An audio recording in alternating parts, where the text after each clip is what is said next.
میرا 8واں سوال یہ ہے کہ آذان میں الصلاۃ خیر من النوم سیدنا عمر نے کیوں داخل کیے؟ کیا ان کو بدعت ایجاد کرنے کا اختیار تھا؟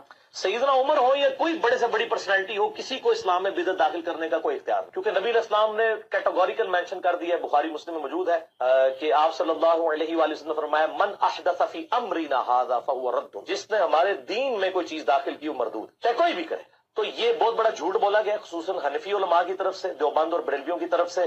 اپنی بدعتوں کو حلال کرنے کے لیے انہوں نے سیدنا عمر کو تختہ مشق بنایا۔ بسم اللہ الرحمن الرحیم، السلام علیکم۔ جی دوستو، آپ نے دیکھا اور سنا کس طرح کی بازاری زبان، یہ ایک لوفر آدمی اس طرح کی زبان استعمال کر سکتا ہے۔ دین کی تبلیغ کرنے والا اس طرح کی زبان استعمال ہرگز نہیں کرے گا۔ یہ ایک لوفر آدمی اور جھوٹے آدمی کا کام ہے، کس طرح یہ جھوٹ بول رہا ہے اور اپنی طرف سے یہ سوال بنا کے اپنے چیلوں کو دیتا ہے۔ سوال یہ ہوتا ہے کہ جناب کیا حضرت عمر رضی اللہ تعالیٰ عنہ نے الصلاۃ خیر من النوم کو یہ اذان فجر میں شامل کرایا؟ جواب اس نے یہ دیا کہ یہ جو بات ہے کہ حضرت عمر نے یہ بدعت جاری کروائی ہے، یہ حنفی علماء کہتے ہیں، اور حنفی علماء کہتے ہیں کہ جب حضرت عمر بدعت جاری کر سکتے ہیں تو ہم بھی کر سکتے ہیں، یعنی اس طرح اس نے جواب دیا۔ حالانکہ حنفی علماء کہتے ہیں کہ الصلاۃ خیر من النوم یہ سنت ہے، اور حضرت عمر رضی اللہ تعالیٰ عنہ جو فرمایا تھا کہ اس کو اذان فجر میں شامل کر دو، مطلب یہ کہ اس کو صرف اذان فجر ہی میں پڑھا کرو۔ اپنے مؤذن کو کہا بعد میں کسی کو اٹھانے کے لیے آپ یہ کلمات استعمال نہ کریں۔ فقہائے احناف نے اس کو سنت کہا ہے، اور کس طرح کی گندی زبان اور گندی ذہنیت یہ ظاہر کر رہا ہے کہ جناب انہوں نے اپنی بدعتوں کو حلال کرنے کے لیے حضرت عمر کو تختہ مشق بنایا۔ حضرت عمر ہو کوئی اور ہو، بدعت نہیں جاری کر سکتا، ایسی زبان ایک لوفر آدمی کر سکتا ہے۔ فقہ حنفی کی معتبر ترین کتاب ہے ہدایہ، جلد اول صفحہ نمبر اس کے 85 پہ لکھا ہوا ہے کہ وَيَزِيدُ فِي أَذَانِ الْفَجْرِ بَعْدَ الْفَلَاحِ الصَّلَاةُ خَيْرٌ مِّنَ النَّوْمِ مَرَّتَيْن، کہ الصلاۃ خیر من النوم 2 مرتبہ کہے گا، اس لیے کہ بلال نے آپ علیہ السلام کو جب اٹھایا تو الصلاۃ خیر من النوم یہ الفاظ کہے، تو آپ علیہ السلام نے فرمایا کتنے اچھے الفاظ ہیں، اجعلوا فی اذانک، اے بلال اسے اذان فجر میں اس کو داخل کر دو۔ فقہ حنفی کی معتبر ترین کتاب ہدایہ، عربی میں یہ دیکھیں یہ لکھا ہوا ہے، پوری عبارت موجود ہے کہ جس میں امام برہان الدین ابو الحسن علی بن ابی بکر المرغینانی رحمۃ اللہ علیہ نے، یعنی صاحب ہدایہ نے یہ شامل کیا کہ یہ سنت ہے، آپ صلی اللہ تعالیٰ علیہ وآلہ وسلم کے حکم سے یہ اذان فجر میں شامل ہوا ہے، اور یہ جھوٹا کہہ رہا ہے کہ حنفی علماء کہتے ہیں کہ جناب حضرت عمر نے داخل کرا ہے، یہ اپنی بدعتوں کو حلال کرتے ہیں۔ یہ دیکھیں مشکات المصابیح کی شرح ہے مرۃ المناجی، یہ جو روایت ہے مشکات المصابیح میں ہے اور موطا میں ہے۔ مشکات المصابیح میں اس روایت کا نمبر ہے 652۔ اس کی شرح لکھتے ہیں مفتی احمد یار خان نعیمی رحمۃ اللہ علیہ، مرۃ المناجی جلد اول صفحہ نمبر 384 پہ لکھتے ہیں کہ یہ حضرت عمر رضی اللہ تعالیٰ عنہ کے زمانے کا واقعہ ہے۔ حضرت مالک سے انہیں یہ حدیث پہنچی کہ عمر فاروق کی خدمت میں مؤذن نماز فجر کی اطلاع دینے حاضر ہوئے، انہیں سوتا ہوا پایا تو انہوں نے کہا الصلاۃ خیر من النوم، تو حضرت عمر نے ان سے فرمایا کہ یہ لفظ فجر کی اذان میں داخل کر لیں، ویسے آپ اس کو استعمال نہ کریں۔ اس کی شرح آگے کرتے ہیں مفتی احمد یار خان نعیمی رحمۃ اللہ علیہ، فرماتے ہیں یعنی یہ کلمہ اذان صبح کا جزو ہے، اسے صرف اذان میں ہی استعمال کیا کریں، اس کے علاوہ نہ، یعنی یہ حضرت عمر رضی اللہ تعالیٰ نے یہ فرمانا چاہا، یہ مفتی صاحب فرماتے ہیں دوسرے اوقات میں اور لفظ سے بیدار کریں یا اطلاع دیں، لہٰذا حدیث پر اعتراض نہیں ہو سکتا کہ یہ کلمات حضور کے زمانے میں اذان فجر میں داخل تھا۔ تو حدیث میں تو یہ ابو داؤد شریف میں حدیث ہے 500 نمبر روایت ہے۔ حضرت ابو محذورہ صحابی کہتے ہیں کہ میں نے عرض کیا رسول اللہ مجھے اذان کا طریقہ سکھائیں، تو آپ علیہ السلام نے اذان کا طریقہ سکھاتے ہوئے فرمایا فجر میں آپ نے یہ کہنا ہے الصلاۃ خیر من النوم۔ تو مفتی احمد یار خان نعیمی رحمۃ اللہ علیہ فرماتے ہیں کہ حضور کے زمانے میں حضور کی تعلیم سے یہ کلمات جو وہ شامل تھے، تو یہاں حضرت عمر جو فرماتے ہیں کہ اذان فجر میں اس کو داخل کر دو، اس کا مطلب یہ ہے کہ اس کو اذان فجر ہی میں پڑھا کرو، اس کے علاوہ اور جگہوں پر نہ پڑھا کرو۔ جناب یہ مفتی احمد یار خان نعیمی رحمۃ اللہ علیہ لکھتے ہیں. 2 کتابیں، تیسری کتاب کیونکہ 3 کتابوں سے اس کا منہ کالا ہو جائے گا، یہ فتاوی اشرف العلماء ہے، مجموعہ ہے فتاوی مولانا محمد اشرف سیالوی رحمۃ اللہ علیہ، یعنی مولانا محمد اشرف سیالوی رحمۃ اللہ علیہ جنہوں نے فتوے دیے تھے. تو ان سے سوال ہوا ہے، یہ جلد 2 اور صفحہ نمبر ہے اس کا 195، کیا اذان میں الصلاۃ خیر من النوم کہنا جائز ہے؟ علامہ محمد اشرف سیالوی رحمۃ اللہ علیہ فرماتے ہیں، جواب صرف جائز نہیں بلکہ سنت ہے. اس نے کہا یہ حنفی علماء بالخصوص بریلوی کہتے ہیں کہ جناب یہ حضرت عمر نے بدعت جاری کی.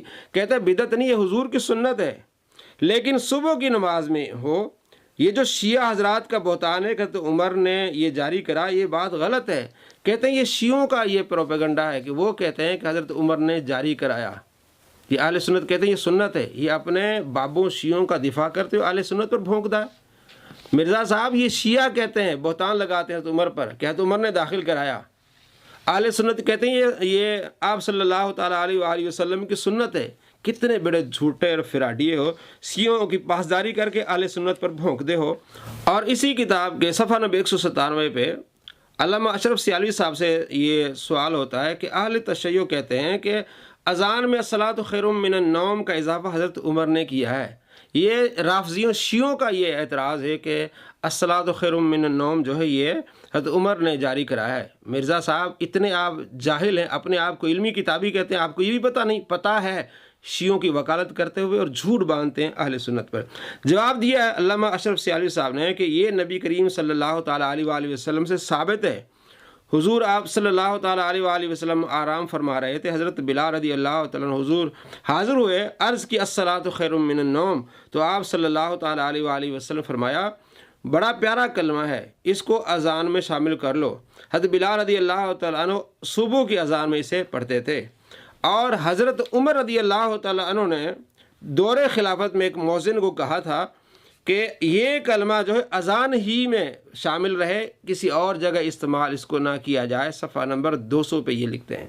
جناب دیکھیں آپ فقہ حنفی کی کتاب ہدایہ اور حدیث کی شرح مرات المناجی مفتی احمد یار خان نعیمی رحمۃ اللہ علیہ کی، اور فتویٰ کی کتاب ہے علامہ اشرف سیالوی صاحب کی. تینوں کتابوں میں یہ ہے کہ یہ سنت ہے الصلاۃ خیر من النوم، اور حضرت عمر رضی اللہ تعالیٰ عنہ کی یہ بدعت نہیں ہے، بلکہ آپ نے مؤذن کو سمجھایا کہ صرف اذان فجر میں اس کو پڑھا کرو، بعد میں کسی اور کو اٹھانے کے لیے یہ کلمات استعمال نہ کرو. اور اس نے کس طرح جھوٹ بولا اور کس طرح لوفروں والی اور بازاری زبان حضرت عمر رضی اللہ تعالیٰ عنہ کے لیے استعمال کی کہ وہ ہوں چاہے کوئی بھی ہو، کوئی بدعت جاری نہیں کر سکتا. اسے تو بدعت کا پتہ ہی نہیں ہے.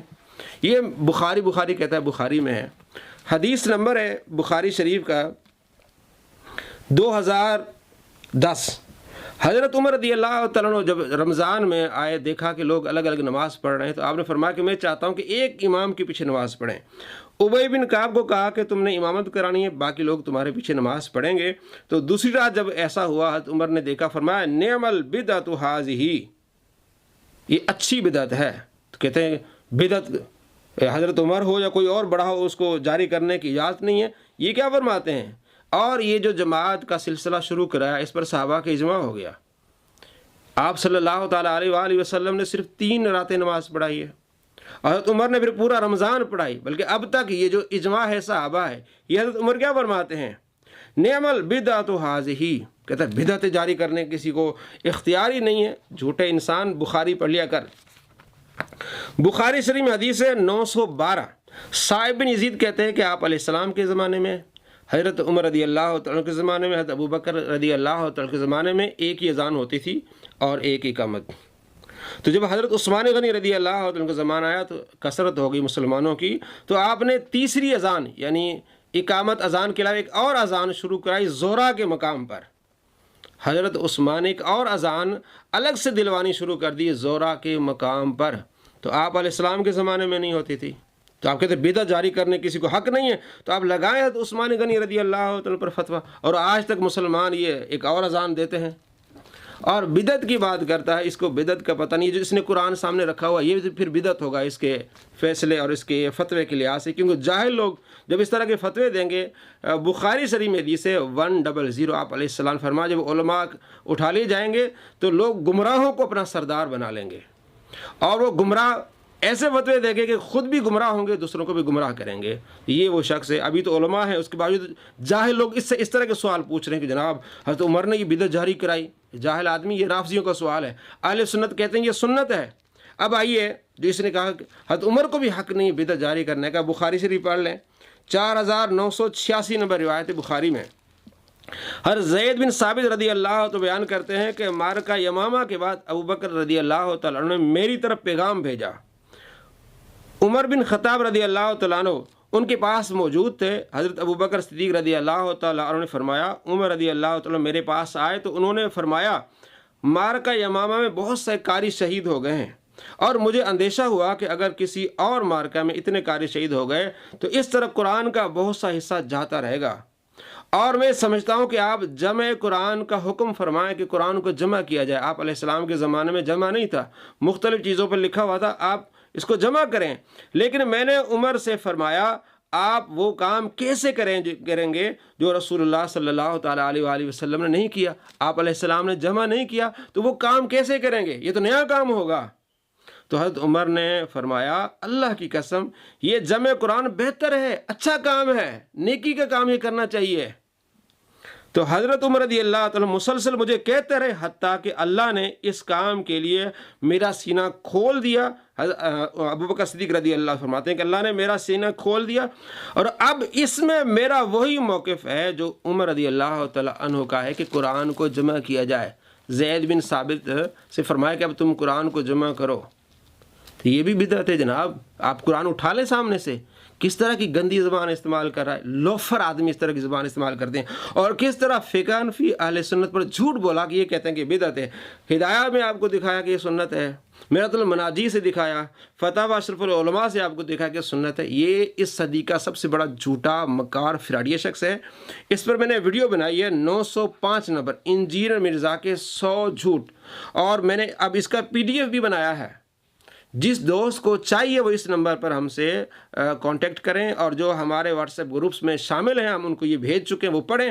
اور اس کا جھوٹ نمبر 36 ہے، یہ PDF اور یہ حوالے وہاں موجود ہیں، آپ اس کو پڑھیں، دوستوں میں شیئر کریں، اور بتائیں دوستوں کو کہ اس صدی کا سب سے بڑا جھوٹا مکار اور لوفر آدمی ہے انجینئر مرزا۔